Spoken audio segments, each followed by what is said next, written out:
Truth about New Orleans. Free people of color, man. Divine culture talk 99.9% tapping in. There is no state in the Union, hardly any spot of like size on the globe, where the man of color has lived so intensely, made so much progress, been of such historical importance as in Louisiana, and yet about whom so comparatively little is known.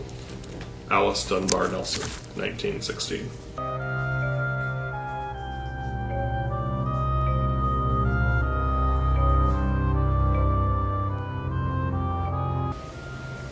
The history of the whites and slaves is well known in Louisiana, but there was a third caste system.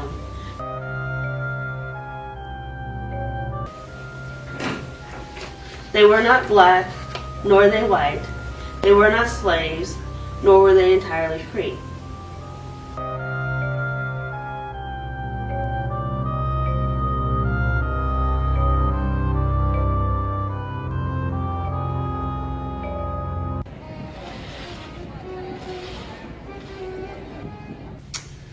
I think the phrase "free people of color" reminds me of the somewhat distinct status the United States or that Louisiana has within the United States. When I hear the term free people of color, actually a whole lot comes to mind. It depends on what region of the world you're in, what region of the country you're in, and how it's defined. If we're focusing on Louisiana, it is actually quite complicated. Because in Louisiana, you had free people of color and you had Creoles of color who were usually free. Not all the time free, but usually free. And there's a ethnic distinction between the two groups. And free people of color, or les gens de couleur libre, whichever term we use, was often used to indicate people who had European and African ancestry and who occupied, sometimes legally, sometimes culturally, a sort of liminal status, but a status that was different from other people of African descent who might have been free. They were Catholic. They helped establish the Catholicism here. They worked the land to establish farms for things. They were willing to pay taxes. They were willing to do whatever they needed to do to be in this new space.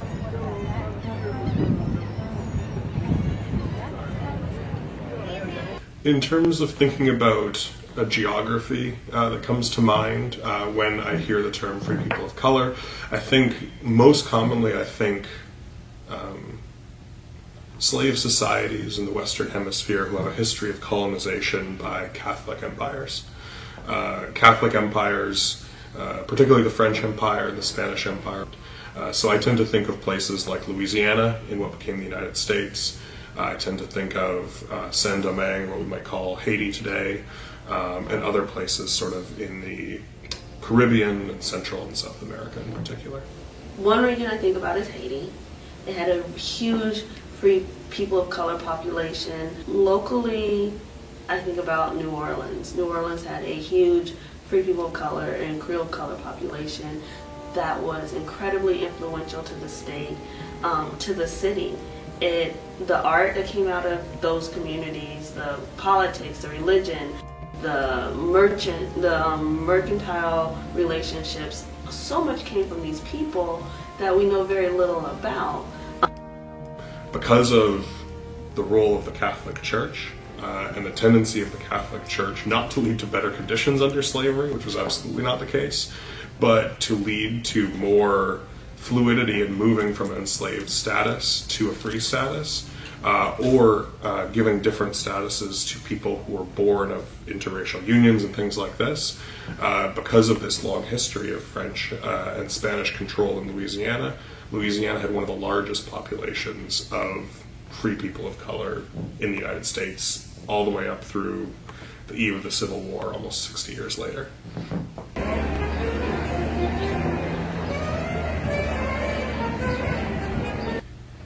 Free people of color and enslaved people were distinguished by a huge number of factors.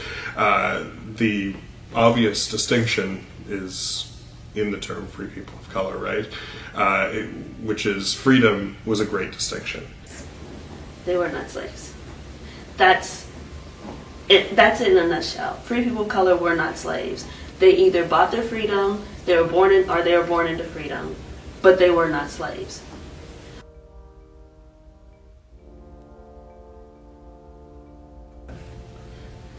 So understanding the jobs and occupations of free people of color, particularly in the context of the United States, is sort of a complicated task. So there's a broader answer in New Orleans, in Louisiana. There's an idea that free people of color could fill more positions and occupy more roles in society, in real estate, in law, in professions, in business, and even on a pretty large scale in slave owning.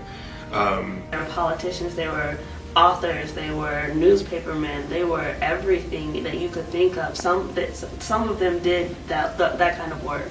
Not all of them. I mean, there were obviously those who couldn't have those more prestigious jobs, especially for women. It was really hard for women, as is the story immortal. It was really hard for women. You know, they were they were maids, they were seamstress, they were nannies, they were wet nurses, they were whatever they had to be to get by.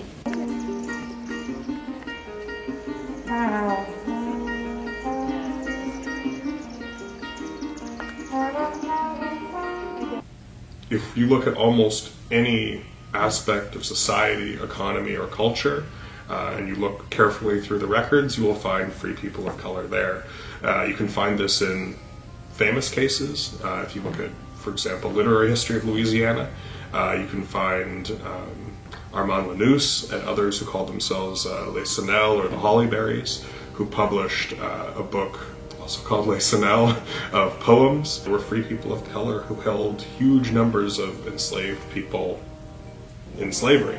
Andrew Durnford, for example, was a well-known free person of color who owned a plantation, I believe called St. Rosalie, about 30 or 40 miles south of New Orleans on the Mississippi River.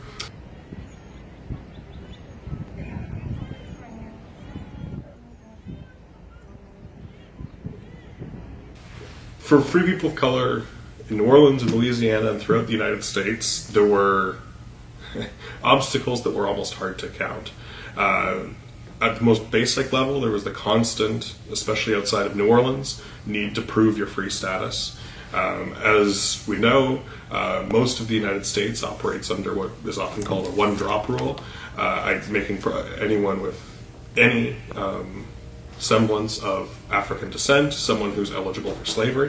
The fact that they weren't allowed to vote, the fact that they had to endure ridiculous hurdles to own property, and to simply have the basic human rights imposed on their ability to be successful.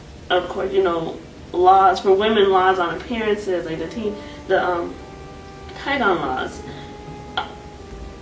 All of these things just put up more and more barriers of separation and oppression. And Governor William C.C. Claiborne reduced the number of freemen of color in the militia and the colony. He set curfews, made free people of color carry passes. They were identified differently in public records, and so on.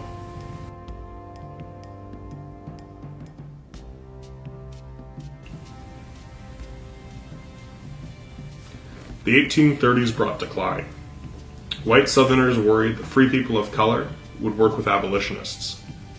Race distinction became more important than legal status. Free people of color left for the North, Haiti, France, and Latin America. Many others also passed as white. During the Civil War, free people of color were on both sides of the conflict. Some were property owners and had a great deal to lose. so when the Civil War happened, and you're looking at the class of free people of color, it disintegrated because the only distinction was slavery. And you take slavery away, then what is the difference?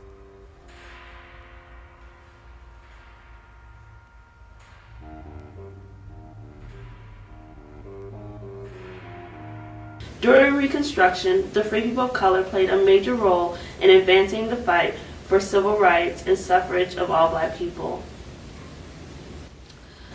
PBS Pinchback is definitely a historical figure worth noting. He is the first black governor in all of the United States of America, and he was the first black governor of the state of Louisiana.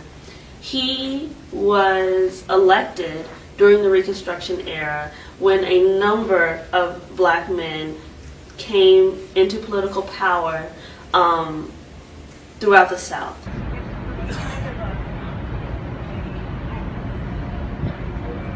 Plessy v. Ferguson is a case that everyone has at least heard of in some format. And this is the man whose case created the separate but equal law, which became the segregation laws throughout the South. He voluntarily violated a law on a passenger train. He decided that he would buy, with his own money, a first-class ticket to ride this train in Louisiana, and he would not sit in the black section because theoretically he was not black. He told the conductor, "I'm 7/8 white. I should not have to sit in the black section because I'm mostly white." And he was arrested. And he took it to the Supreme Court, and he lost the case. But out of that came this concept of the one drop rule. 1 drop of black blood makes you black, separate but equal.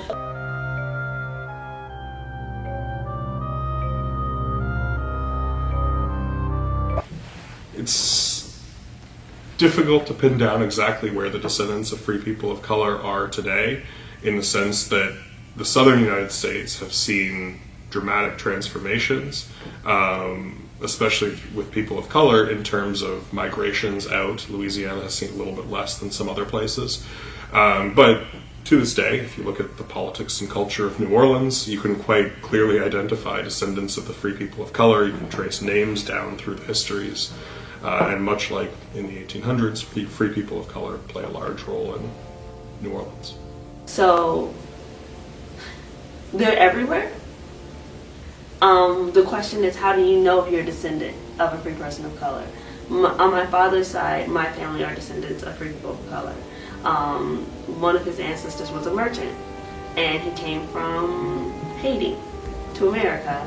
But when you look at Creoles of color, you have a clearer chain of ancestry, essentially, because you have people marking Creole on the boxes when you look at the census records. That is a thing, or mulatto, or there's something to denote, because that's an ethnic distinction. When you are not ethnically different, when you're a free person of color, your box is probably just marked Negro, colored. There's also the issues with census takers, much they got wrong, or communities they just didn't even go to. But just because there's no record does not mean you don't exist. You do exist. Stop playing, man. Shout out to my historians and my young scholars for making